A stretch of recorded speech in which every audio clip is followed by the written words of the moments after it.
You're listening to an Airwave Media Podcast. That's the German-American Bund, which was an American Nazi group, but it was led by German immigrants. So they hold this event, February 20th, 1939, Washington's birthday, at Madison Square Garden in New York City. And 15,000 people turn out to what they called a pro-American rally. And the stage had this backdrop of 30-foot image of George Washington, and on both sides, he's flanked by 1776 flags and swastikas. You get a real sense of how far across the political spectrum the memory of the revolution has been used.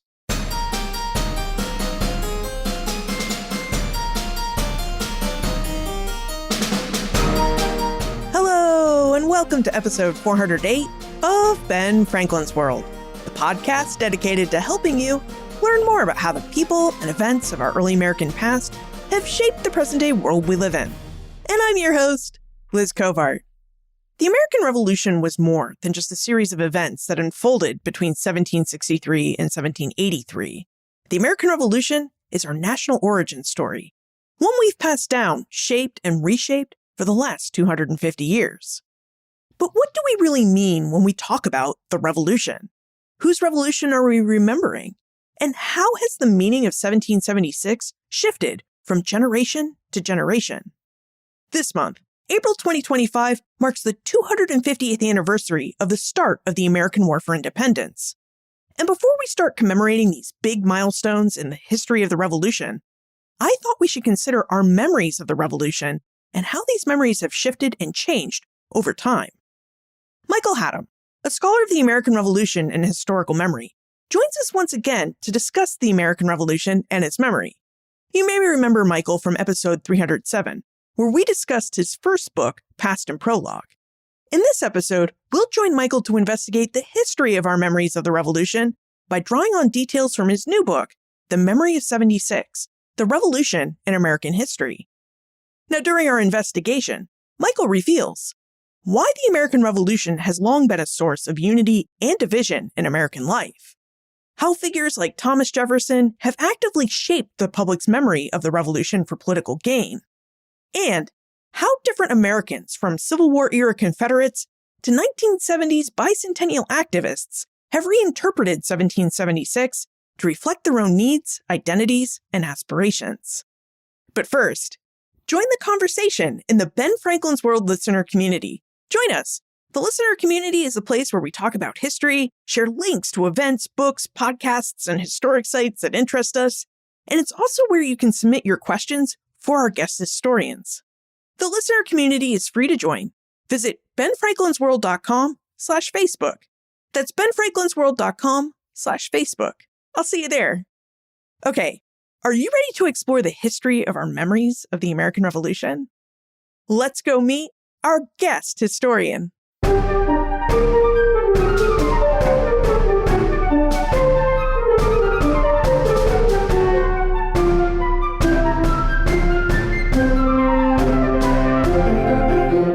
Joining us is a historian of the American Revolution and historical memory. He received his PhD in history from Yale University, and he has written for publications such as the New York Times, Time, the Smithsonian Magazine, and the Washington Post. You may remember our guest from episode 307, where we spoke with him about his first book, Past and Prologue, Politics and Memory in the American Revolution. Today, he joins us to explore the history of our memories of the American Revolution with details from his book, The Memory of 76, The Revolution in American History. Welcome back to Ben Franklin's World, Michael Haddam. Thank you, Liz. It is great to be back. I think this is my fourth time, actually. Wow, it's kind of crazy how these things happen. I'm a repeat offender. Well, I suppose a guest appearance every 100 episodes or so is fair. Now, Michael, as you know, we're in the midst of the 250th anniversary of the American Revolution. And I don't know about you, but I've been to Barnes & Noble recently, and there are a lot of different books on bookstore shelves that explore the people, battles, politics, and all the different events between the period of 1763 and 1781, the period that most historians define as the American Revolution. Michael, your new book, The Memory of 76, takes a very different approach to its study of the American Revolution because it doesn't just look at the events that happened during the event itself. Instead, it looks at how Americans have remembered the revolution across generations. So How did you become interested in the memory of the revolution? And why do you think our memories of the revolution are something that we should explore and grapple with as we enter this big anniversary period? Yeah, so the idea for the book sort of originated around 2015, basically with the explosion of the Hamilton musical. I was in grad school at Yale, and my advisor at the time, as you know, is Joanne Freeman. She was sort of the foremost Hamilton expert. So she was really caught up in the whole storm of that. But the musical to me really seemed to be much more a sort of expression of Obama era politics, really, than anything about the revolution necessarily. So at that time, I was working on the dissertation that became Past and Prologues. I was already thinking about memory and how people remember the past and the way that those memories are shaped by the present. And then when I started my first teaching position after I graduated in 2017, one of the courses that I created was called The American Origin Myth. And that was really the basis for the book. I taught that at the New School in New York City, and I taught it again at Knox College. And the more that I taught it and researched for the book, it became clear that the conflicting ways that Americans have understood the revolution over time actually helped provide an interesting lens on American history generally. And then, especially as I started to work on the second half of the book, which is 20th century, basically, I realized that I was finding a lot of the origins of a lot of contemporary aspects of how Americans think about and fight over the meaning and the legacy of the revolution. So ultimately, the book became a sort of journey through American history, but through the lens of how Americans remembered and fought over the meaning and principles of the revolution. Yeah, as I read your book, I kept thinking about how historians will say a great history book is just as much about the time it was written in as the time it was written about. And I couldn't help but think about that idea as I read your book, The Memory of 76, and explored how Americans were thinking about the history and memory of the revolution, really from 1826 to the present day. Part of why I think it's important to study the memory of the revolution, or memory in general, is partly because it is a useful lens that tends to reveal more about the time that you're looking at than the history of the event itself. That's true even in the present. When Americans think about the revolution, when they look at the revolution, it's like they're looking into a mirror. We see ourselves in the revolution and we see the revolution in ourselves. That's the sort of line that I use in the book. And that's because how we think about the revolution, actually more so than the revolution itself, has been really central to our national identity and to our partisan politics for almost 250 years, basically. And so that's the central dynamic of the book, is how the revolution has shaped and been shaped by some of the biggest political conflicts that we've had throughout our history, and the role that it's played in how Americans understand themselves. Yeah, I think one aspect that really surprised me, but also really didn't surprise me about your book, The Memory of 76, is that the memory of the American Revolution has more often divided Americans than united Americans. And I don't think I'm unusual in that I believe history has the power to unite people, but I admit The Memory of 76 provides a really strong case that history more often divides people. Would you tell us why you think history tends to divide people, especially why the history of the American Revolution tends to divide Americans? Well, on the one hand, it does unify Americans, right? But it unifies portions of Americans. It unifies certain groups of Americans. In fact, that's the dynamic that plays out throughout the whole book, is that the revolution proves unifying to certain groups of people, and often in very different and directly conflicting ways. Part of why that is that the revolution, and certainly the memory of the revolution, how we remember the revolution, that is our sort of national origin myth. It's our national origin story. And we know this sort of fascination with origin stories in popular culture. Now every superhero has an origin story. But the reason that origin stories are important is that they set the tone. They set the agenda for the rest of the story. So the memory of the revolution plays this really unique role in our political culture, and has for 250 years, of being our sort of national origin myth. And it is in part because of that's been such a central factor in not necessarily defining our national identities or our civic identities, our many civic identities, but in providing a sort of language for the expression of those many identities. I think of the memory of the revolution as having provided a sort of shared language, whether it's terms like liberty, equality, republicanism, democracy, constitutionalism. You can't use any of those terms without also recalling, in some sense, the American Revolution. And so it's provided this language that we've used to express our political beliefs sort of in the present and also to express our visions of the future.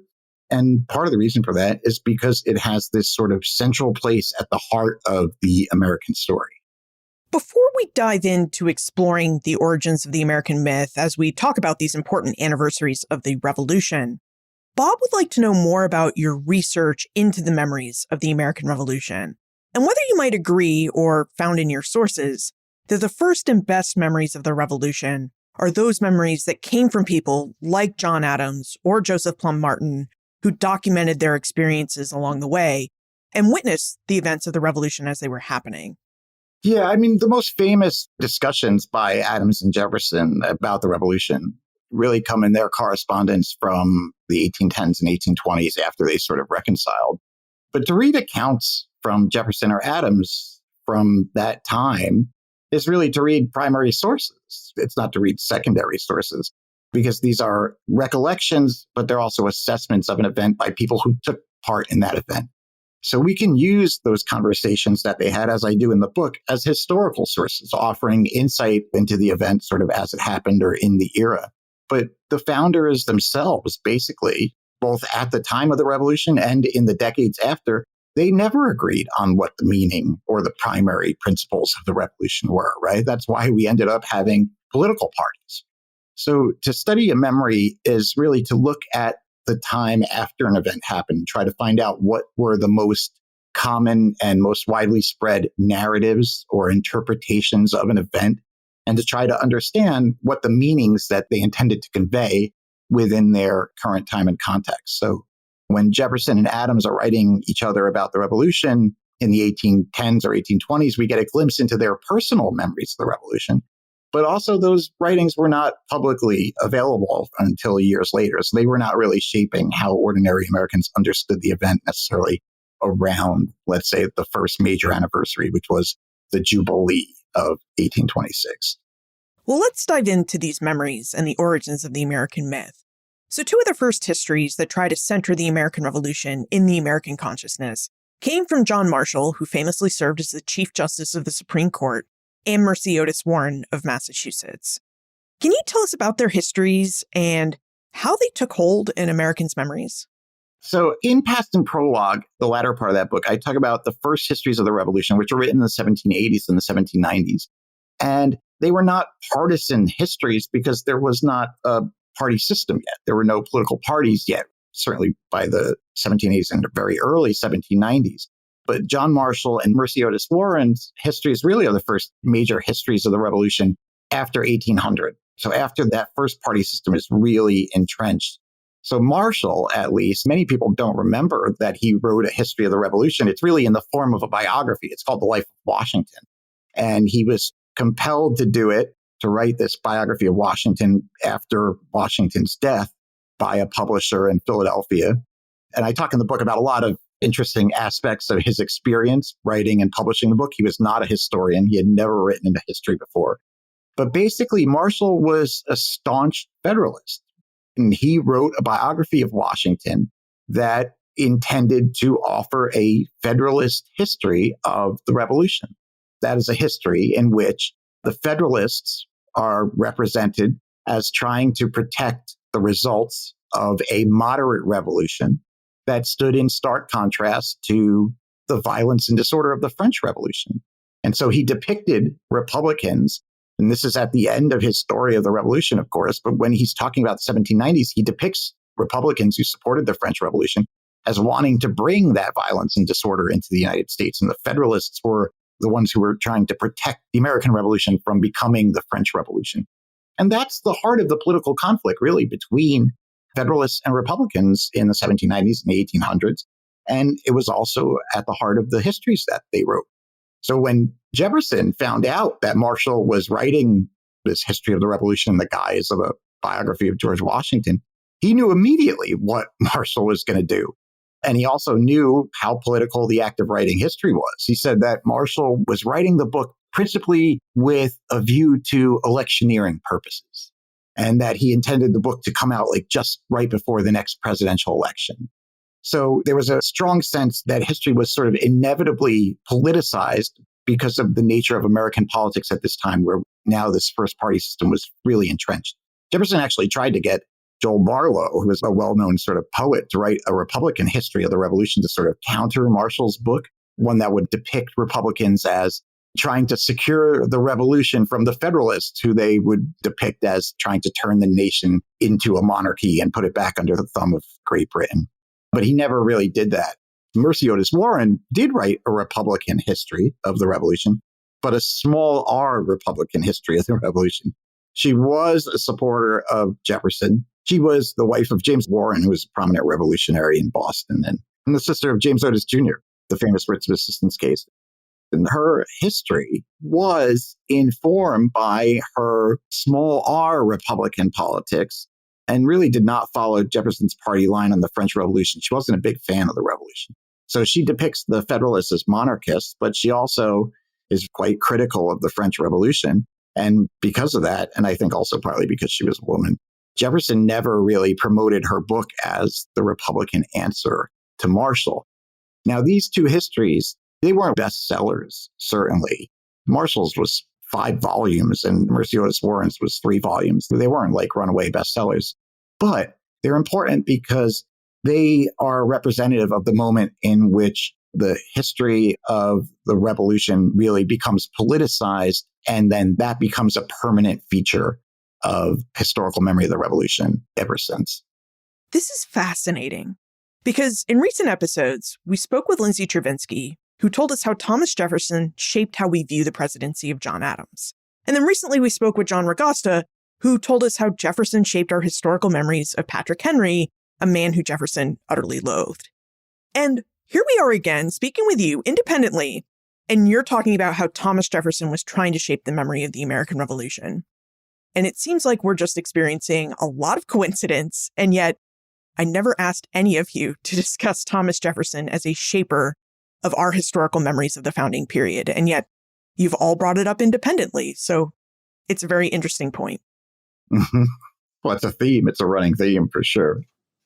Well, now that we have our context in place, it's time for our whirlwind tour of the American Revolution's big anniversaries. Michael, just as we're experiencing a run-up to the 250th anniversary of the American Revolution, there was a lot of run-up to the 50th anniversary of the American Revolution in 1826. Would you tell us about this 1826 commemoration of the Revolution and about the lead-up to this anniversary? There are a good number of stories in the book surrounding the Jubilee, which is what they called it. There are really 2 really important things that happened in the run-up to 1826. And one is that there was a renewed sense of patriotism after the War of 1812. Many people called it the Second American Revolution, right?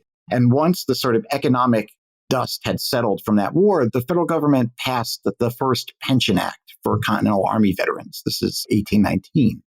And it can be kind of hard to conceive of, but Continental veterans were not celebrated in the decades after the war.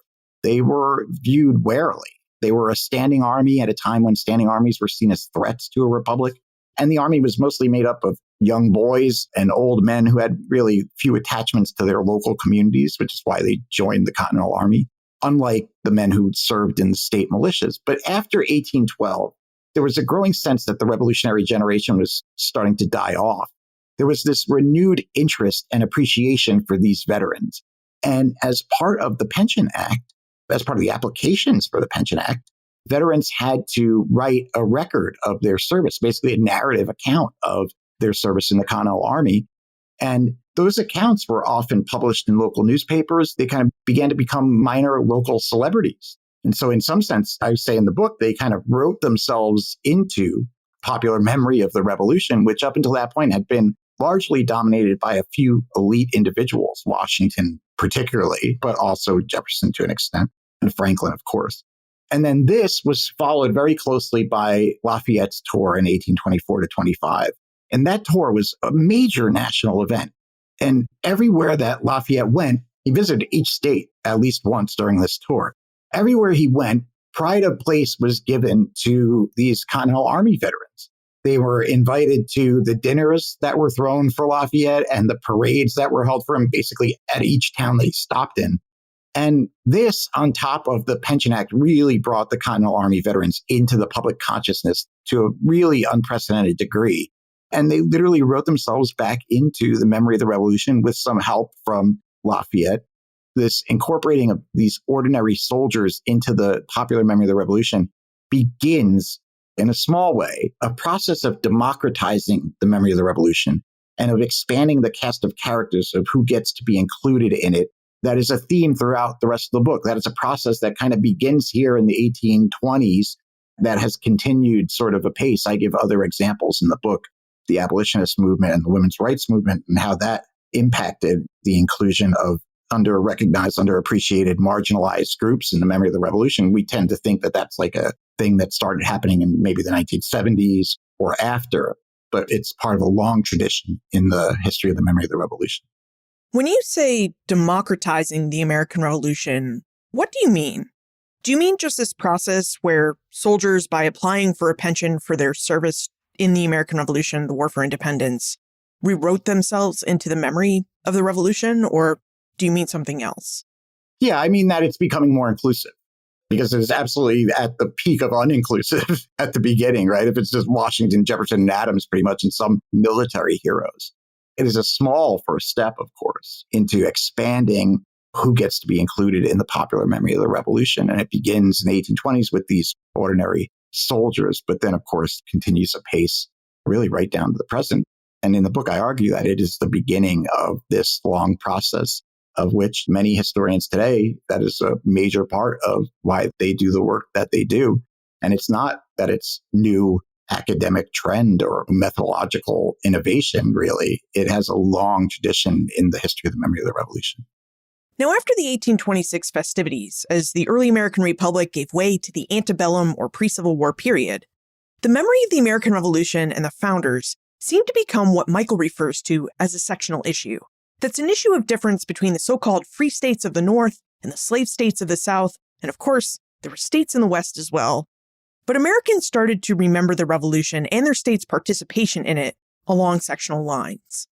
Michael, would you tell us about the sectional divide in historical memory and how memories of those who lived in non-slaveholding states became different from the memories of the Revolution held by those in slaveholding states? I don't want to give the impression that the book is just about the anniversaries. The anniversaries take place periodically throughout the story because that's how they come up. For the antebellum period, one of the things that I found was that changes in how the Revolution had been remembered typically mirrored the changes in American politics more broadly. And of course, in the 1830s, 1840s, 1850s, as American politics became sectionalized, sort of strictly divided between North and South, so did the memory of the Revolution. That is to say that the North and the South really developed sort of different memories of the Revolution in this period, just like they, by the 1850s, had basically their own political parties. And that story really begins in the 1830s with the abolitionists. Abolitionists really seized on the memory of the Revolution, and especially the Declaration.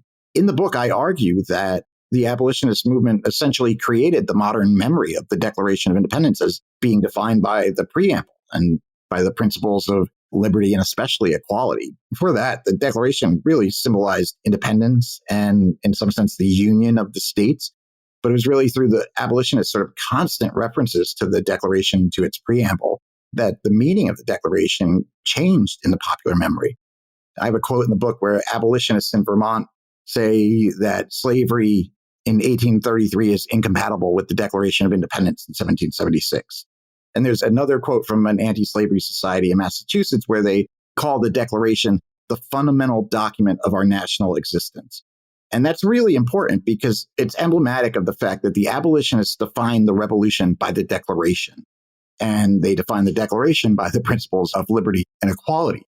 But for Southerners, obviously, that was not the case. And one of the things that they did to dismiss the abolitionists was to dismiss the Declaration, in a sense, or certainly its preamble. One Southern paper called the phrase, "all men are created equal," nothing but a rhetorical flourish. And they blamed the use of the declaration by abolitionists for the spread of abolitionism. One Southern writer said that in the hands of the abolitionists, the Declaration had become a very seditious instrument. And so for Southerners, the Constitution was the defining document of the Revolution because it was their primary tool for protecting slavery. But the irony of that story is that by the 1850s, many of the most radical abolitionists also came to see the Constitution as a pro-slavery document. William Lloyd Garrison sort of famously called the Constitution a covenant with death and an agreement with hell, and set a copy of the Constitution on fire at a very infamous sort of July 4th event in Framingham, Massachusetts in the 1850s. So I kind of write in the book that the abolitionists hoped that the Declaration would save the nation from slavery, while Southerners hoped that the Constitution would save the nation from the Declaration. And this creates a sort of new dynamic in the memory of the Revolution that also would become a sort of consistent theme. And that is the sort of contest between the Declaration of Independence, this sort of radical document with ideas about liberty and equality and the right of resistance, and the very conservative Constitution, which is fundamentally about governmental structure, law and order, and in the 19th century, protecting slavery. So there's been a sort of contest between which of those two documents, those two very different founding documents, is the document that defines the revolution. And we see that emerge in this period. Yeah, it was interesting as I read that section of your book, The Memory of 76, how Thomas Jefferson basically fell from grace in the South because he wrote the Declaration of Independence and its famous phrase, all men are created equal. Because that phrase, of course, became the bane of Southerners' existence during this pre-Civil War period. Absolutely. They actually come to really have a major problem with many of the founders, but partly they really come to have a problem with Washington, Adams, and Hamilton because they did not stop Jefferson in the first place. Well, as we continue our whirlwind tour of Americans' memory of the American Revolution and how that memory developed over time, during the American Civil War, Americans seemed to use the American Revolution in many different political ways. Michael, how did those who lived in the Confederate States of America, and those were the states that seceded from the Union in 1861, how did Confederates remember the American Revolution and its events? And how did that contrast with how Abraham Lincoln remembered the American Revolution, most famously in his Gettysburg Address and its calls for union? Yeah, for Lincoln and Union, it's really interesting because Lincoln actually says that the idea of the Union of the States was not established by the Declaration of the Constitution. It was actually established by the Continental Association of 1774, which is a document passed by the Continental Congress. So in some sense, he sees union absolutely as a revolutionary principle, but also as the first revolutionary principle, because it predates the liberty and equality of the Declaration and the Constitution. And so it's really important to understanding why Lincoln, who maybe more than any other president talked about the American Revolution, where the roots of his commitment to union really was. For the South, this is one of the most interesting parts, I think, of my research, partly because there had been some work done on this by historians, but I think I came to a very different conclusion.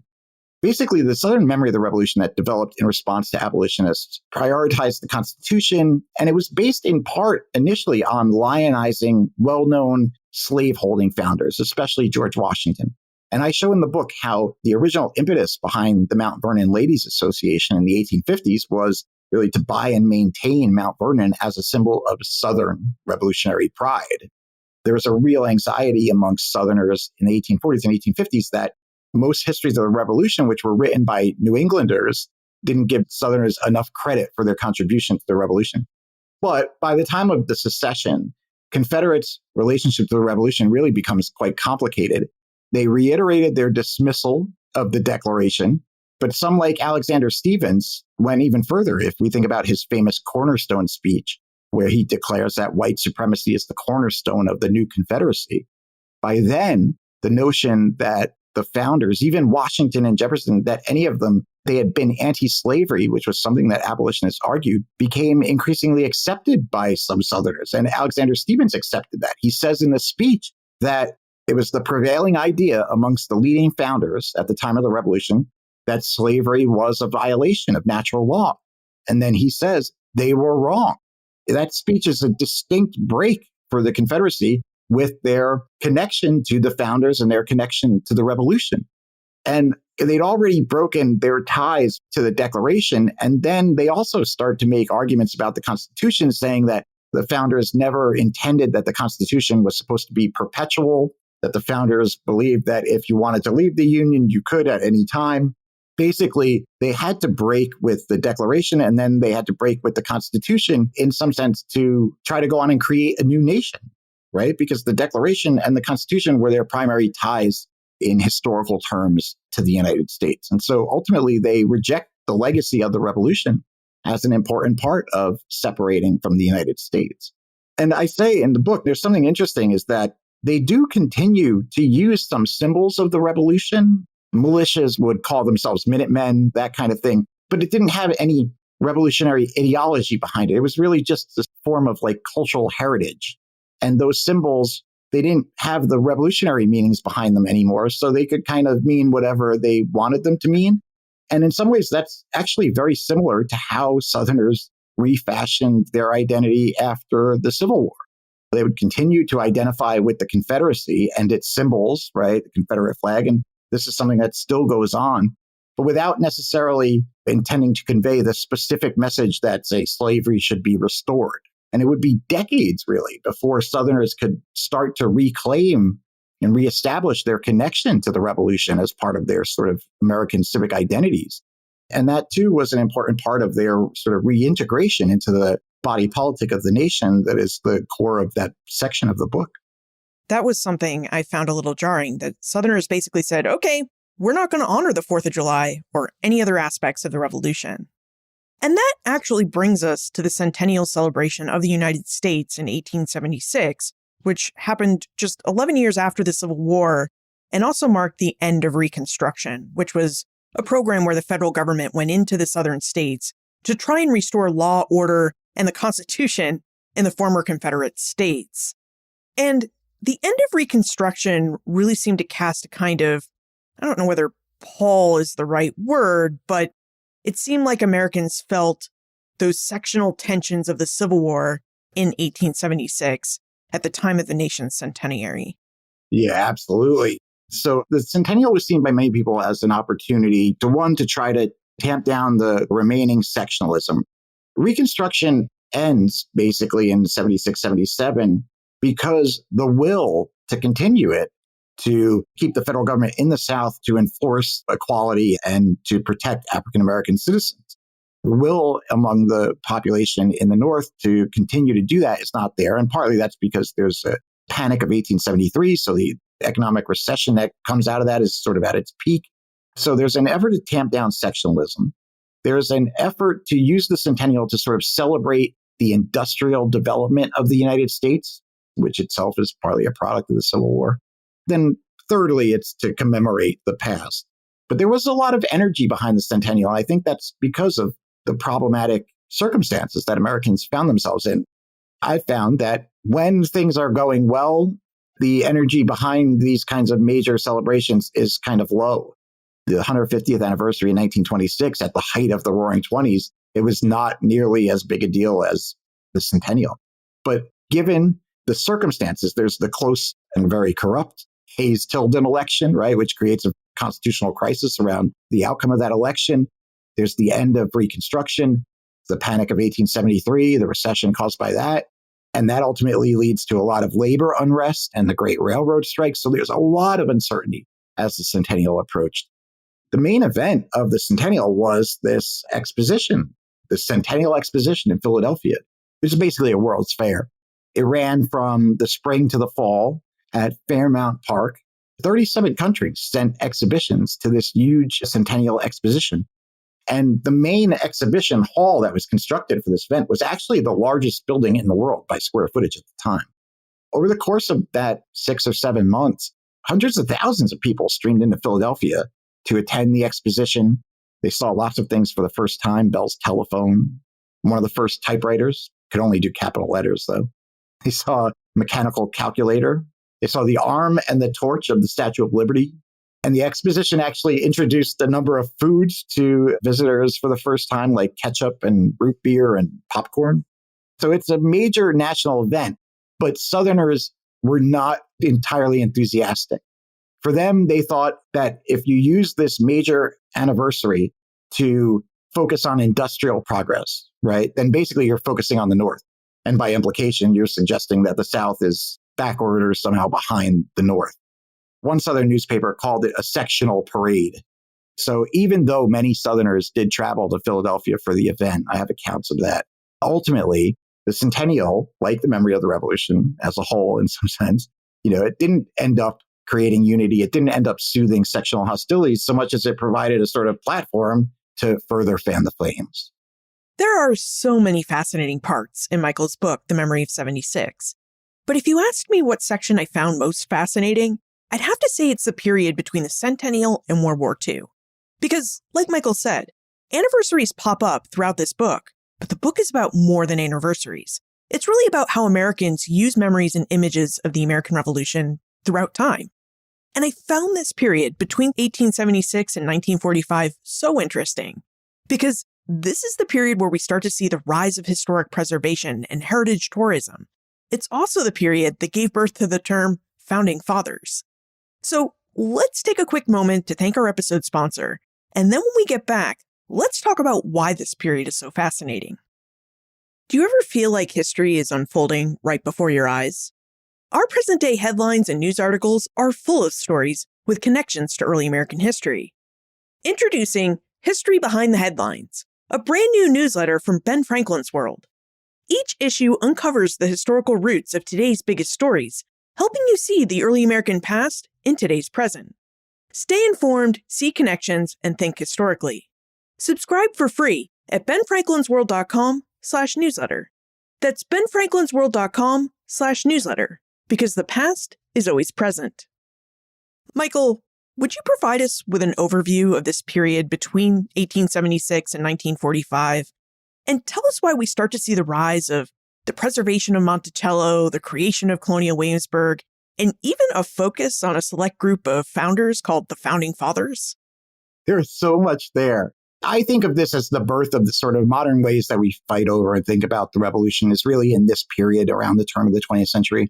The key things that happened in the 1890s really is the creation of hereditary patriotic societies, like the Sons of the American Revolution, the Daughters of the American Revolution. And they're really established because in the context of unprecedented waves of immigration into the United States from Southern and Eastern Europe. And there's a real sense amongst a lot of Americans, especially elite Americans, that this mass emigration was diluting what they understood as quote unquote Americanism. And they worried that working class Americans would adopt these immigrants' non-American ideas, right, like socialism.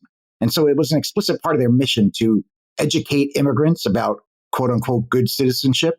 And the memory of the revolution was a primary tool that they used basically to try to assimilate immigrants. And one of the interesting things about that is these hereditary groups, they really reinforced the class and racial hierarchies of the time, right? So many middle-class Americans joined these groups as a way of distinguishing themselves from the lower class who had more contact with immigrants. By joining these groups, middle-class people could be assured that they were associating with proper Americans because their membership was based on having a verifiable ancestor who fought in the revolution. So membership served as a credential, confirming the sort of purity of their Americanness.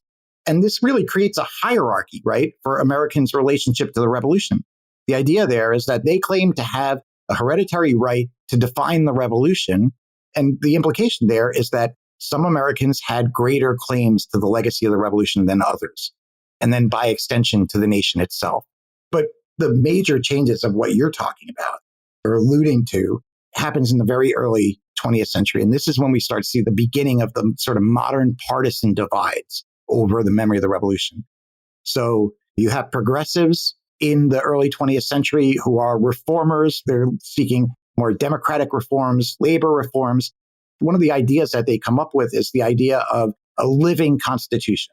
And that's the idea that the Constitution needs to change and adapt with the times. Of course, there are a lot of conservatives in the early 20th century in both parties, both the Democratic and the Republican parties, who of course oppose all kinds of these reforms. But one of the flash moments really comes in 1913 when Charles Beard, who is a historian at Columbia, writes a very controversial book called An Economic Interpretation of the United States Constitution. Basically, he argues in the book that the founders at the convention had really just voted according to their own financial self-interest. And the book really sets off a firestorm of reaction across the country. Conservative newspapers attack Beard. Some of the most famous headlines were, "Famous professor says Constitution is work of crooks." Another, my favorite, read, "Scavengers, hyena-like, desecrate the graves of the dead patriots we revere." And it's really in response to this controversy over Beard's book that Warren G. Harding coins the term founding fathers at the Republican National Convention in 1915. That phrase has become so ubiquitous in American culture, right, in the 20th century. But it is worth thinking about why it was coined and what it intended to convey. Beard and progressives had seemingly denigrated the founders, and this term was meant to sort of reassert conservatives' reverence for the founders. But it's not just any reverence, it's patriarchal reverence. The founders were now fathers with all the status that entailed, right? Given the gender roles of the early 20th century. The phrase I use in the book is the founding fathers know best. And to be good citizens then meant to play the role of obedient children to the founding fathers. And so progressives who wanted reform were sort of cast as the disobedient or rebellious offspring. And this is the crux of the two new forms of patriotism that really hardened, I guess you could say, in the early 20th century. On the liberal or the progressive side, patriotism and honoring the memory of the revolution was defined by one's efforts to try to more fully realize the principles of the revolution, whether that's liberty or equality, or if you think democracy was one of those principles. And that's a trend that goes back to the abolitionists. But for conservatives, patriotism came to mean revering and celebrating the memory of the revolution, particularly the founding fathers, in a rather uncritical way. And so that divide in how the left and right understand and practice patriotism is still very much with us today. Now, before we move away from this period, I just wanted to say perhaps the most shocking element of your book, The Memory of 76, is that at the end of this period, by around World War II, we see how the fascists, the American Nazi Party, were using George Washington to help spread and build support for their message. And there's this picture in Michael's book, The Memory of 76, that shows a large vertical banner of George Washington at a pro-Nazi rally in New York City. And I guess I just wanted to raise this because it really highlighted for me how anyone and everyone might try to adopt the memory and deeds of the founders and the revolution to support their cause. That's the German-American Bund, which was an American Nazi group, but it was led by German immigrants. And their whole purpose in the late 1930s was to foster public sentiment against the Americans getting into the war. And so the reason that Washington is a useful symbol for them is, one, because they understand how important the revolution is in American culture, even as immigrants, but also because of Washington's farewell address, where he basically warns future generations of Americans to stay out of European wars. So they hold this event, February 20th, 1939, Washington's birthday, at Madison Square Garden in New York City. And 15,000 people turn out to what they called a pro-American rally. And the stage had this backdrop of 30-foot image of George Washington. And on both sides, he's flanked by 1776 flags and swastikas. You get a real sense of how far across the political spectrum the memory of the revolution has been used, and with some success. You don't draw 15,000 people to Madison Square Garden if what you're doing doesn't have some support. Now, before we move on and dive into the bicentennial, John has a question that relates to what you were saying, Michael, about Warren Harding and the Founding Fathers. John notes that the Founding Fathers drafted the Declaration of Independence and the Constitution, and they focused these documents on wealthy landed men who looked just like themselves, and that Charles Beard discussed in his famous history. John wonders whether any of the founders had thought about or considered whether these documents might one day be inclusive of African Americans, women, Native Americans, and even non-property holding white men. On whole, the short answer is no. But I would say that one of the things that I've learned in writing this book is that intentions typically pale in the face of unintended consequences, right? One of the lines that I use in the book is that just like revolutions have unintended consequences, so do memories of revolutions. And one of the things that comes out of those documents, especially the Declaration, that was one of the most interesting things about working on the book to me, is this long tradition in American politics of liberal social movements adopting and placing themselves squarely within the memory and legacy of the revolution, like the abolitionists, like the women's rights movements, like the suffragists, like the civil rights movements, the gay and lesbian rights movements. There's examples in my book of all of these movements really using the memory of the revolution to make their case. And in almost all those cases, it's in service of more fully realizing the revolutionary principle of equality, of course, right? But they all shared a vision of the revolution as an ongoing process, not just an event that had happened in the past and was over.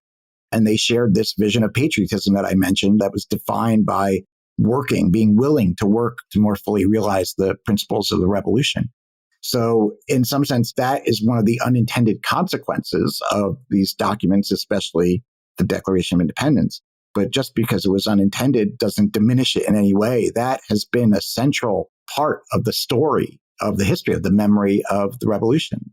The abolitionists are the ones I say they created the modern memory of the Declaration. They also are the ones who made the Liberty Bell, the national symbol of the revolution.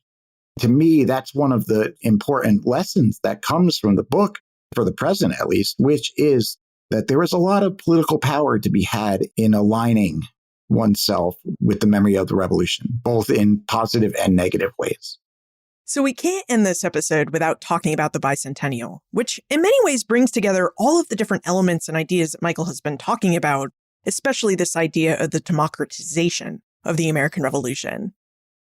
Michael, I had no idea that there was so much to do about the bicentennial. I mean, I knew there were a lot of different celebratory and commemorative events, but I had no idea about the fighting that went on behind the scenes, in front of the scenes, all about the memory of the revolution and what it meant and who was included in it. Now, as you spend the last 5 or 6 chapters in your book, The Memory of 76, talking about the bicentennial, would you give us a brief overview of what happened with the revolution's memory in this period? I think of the bicentennial first as the long bicentennial era. And I argue that it begins in 1969 with the opening of 1776, the musical on Broadway. And it really doesn't end until 1989 with the bicentennial of the Bill of Rights, which is sort of the last American Revolution anniversary, 200th anniversary. So I think of the bicentennial as this long era. And the first thing that you need to understand about it, certainly at the beginning, is that it happened in a political, economic, and social context that was defined by turmoil.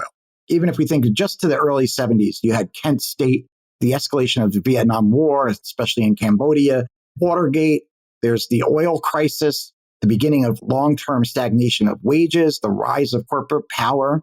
This is the context in which the bicentennial occurs. And Americans, by this time of the early 1970s, had less faith and trust in their institutions than they'd ever had before. They had less optimism about the economic future of the country. How do you celebrate the founding of a nation that felt like it was on the brink of going off a cliff? So one of the things that happens is the Nixon administration creates the American Revolution Bicentennial Commission. They're supposed to oversee the preparations and the commemorations for the bicentennial. But he staffs it largely with his own supporters and by leaders from the business sector. And so the group is really ineffective. They come up with only a few proposals. They wanted to hold a World's Fair, like in 1876, but that never got off the ground because there was not enough support for it. They wanted to create a bicentennial park in each of the 50 states. That went nowhere. Basically, what they did create was a logo, which I'm sure many people have seen, and they created some commemorative coins, but really that's it. And in 1972, in the summer of 72, the ARBC really got caught up in a huge scandal when a bunch of its papers were released to the Washington Post. And so there's a series of stories all throughout the summer and the fall revealing sort of how Nixon planned to use the bicentennial to help with the election in 74 and revealing the incompetence of the leaders and the dysfunction amongst the staff and all kinds of backdoor dealings and corruption that went on. And ultimately, it led to these congressional hearings that forced Nixon to disband the entire commission, eventually replaced by the American Revolution Bicentennial Administration, which didn't try to do anything centralized. It just gave out grants to local groups and organizations. But one of the groups that is at the heart of that scandal was the People's Bicentennial Commission. They were a group that had leaked the documents to the Post because they got them through a Freedom of Information Act request. And that group was led by Jeremy Rifkin, who was a left-wing socialist. And his goal was to create a patriotic left organization for the bicentennial. And their primary message was anti-big business, saying big business was out of control and it was having a severe impact on democracy and the democratic nature of the economy. And that message appealed to a lot of Americans. They created tons of printed materials that circulated to schools and churches and all kinds of communities all across the country. And they also held two really major protests that received a lot of publicity. They protested the 1973 anniversary event for the Boston Tea Party. And there's a great picture in the book of that. They also protested the 200th anniversary of Lexington and Concord at Concord, where President Gerald Ford was speaking. And their sort of success in the media so annoyed Republicans at the time that the Senate eventually held hearings on the PBC that were called an attempt to steal the bicentennial. So the obvious implication there is that they believe that conservative Republicans owned the bicentennial and the memory of the revolution. But it's really the beginning of the most modern form of our partisan divide over the revolution is really set here because conservatives in the 1950s developed a memory of the revolution in the wake of the start of the Cold War that basically defined the revolution by three principles: individual liberty, limited government, and free trade, or capitalism, you might say. And the memory of the revolution that comes out of the bicentennial on the liberal side really is more in the vein of building off the work that was done in the 19th century to expand the cast of characters. And there is a radical historical change in the nation's historical consciousness in the 1970s, certainly around race. It really starts to become impossible in the 1970s to talk about the revolution in a way that totally ignores slavery, for example. In the 1970s, there's a famous book written about Thomas Jefferson and his quote-unquote relationship with Sally Hemings. That becomes a big popular story. And the other thing that comes out of the bicentennial, too, is a significant change in how public history is practiced in the United States. And this is not something I knew before either. But there is a massive growth of funding for institutions dedicated to African-American history, African-American historical sites, smaller historical sites aimed at the history of women in smaller locations. And academic historians start to move into jobs in these public history sites with the goal of telling these untold stories and recovering the lives of these marginalized communities. So those are the two really distinct ways that the left and the right remember the revolution. And that's still the case now, I think. It's fair to say 50 years later. Michael, do you think it's possible that Americans will ever view the American Revolution and these big commemorative events in ways that truly unify them? Like I said before, I mean, they are unifying, just not for the entire country. Could that be possible, given the sheer size and diversity of the United States? I think that it's up to each of us as citizens to determine the meaning of the revolution for ourselves. This is why I said earlier, the memory of the revolution is important because it's been a sort of vehicle of expression, a political language, really, that we express our political beliefs. And because of that, we have always embedded in our memories of the revolution our sort of grandest dreams and our highest aspirations, but also our deepest fears and our ugliest prejudices. But the revolution is always in the eye of the beholder. And I hope that this book gives readers a sense of the importance of the memory of the revolution throughout American history, but also an understanding of the origins of many of the modern ways that we think about and fight over the revolution. Because I think that that is going to be particularly useful as we sort of continue barreling our way toward the 250th anniversary of independence in 2026. I'm glad you brought up the 250th anniversary because it's now time for our segment, 1776 in Context. We're in the midst of the 250th anniversary of the American Revolution, and we'd like to know, in your opinion, what do you think we should focus on during our 250th anniversary commemorations of the American Revolution? That's really an enormous question, but I would say one of the things that has happened out of the previous anniversaries, certainly the centennial and also the bicentennial, is that there has tended to be, certainly on the ground, less of a focus on the history of the revolution than on local history. Lots of those ARBA grants that went to local communities were used not for things having to do with the history of the revolution, if only because The revolution happened within a very limited geographic range of the current country, geographically speaking. So their efforts went towards using the bicentennial or the centennial to highlight their own local histories and to learn more about their own local histories. And I expect that that will also be the case this time. So there's that. And I think that that's a good thing. I don't think that the sole focus of an anniversary like this has to be on, say, 1776. Remember, this is just one of many revolution anniversaries to come. This is not the anniversary of the entire revolution. There will be a lot of time to think about and commemorate the revolution. But promoting local history is a good way of engaging local communities. And the more that they know about their own local histories, the better off they are. I will say, a little taken aback by the sort of similarities with the bicentennial that I see. So, for example, I argue that the bicentennial era starts with 1776 on Broadway. You could argue that the long 250th era starts with the Hamilton musical opening on Broadway. The bicentennial is marked by presidential scandal and corruption, and we have that going on. There was economic uncertainty in the bicentennial era. We have that going on. There was growing distrust in institutions. That's another sort of analogous development. So there are actually a lot of similarities I see, certainly in the path to the 250th with the bicentennial at 50 years ago. And a lot of those elements, as we'll find out when we read The Memory of 76, were also in the centennial as well. The economic uncertainty, the distrust of government. And again, we see this even in 1926. So in some ways, I suppose we're just having a typical anniversary commemoration of the revolution. Now, Michael, as we assessed at the start of our conversation, you show up on this podcast about every 100 episodes or so. So what do we have to look forward to in the next few years? I've been doing a lot of speaking for the book, which has been great, but I have been thinking about a new project, done some preliminary mapping for it. My working title is Revolutionary Generations and how the generation gap helped shape the American Revolution. And the idea behind that is the fact that we often use the term revolutionary generation, but the revolution really was carried out by three generations. There is the first generation, if we think of, say, Benjamin Franklin's generation. And I tend to think of them as the sort of imperialist generation. And those guys are very prominent. They are all guys.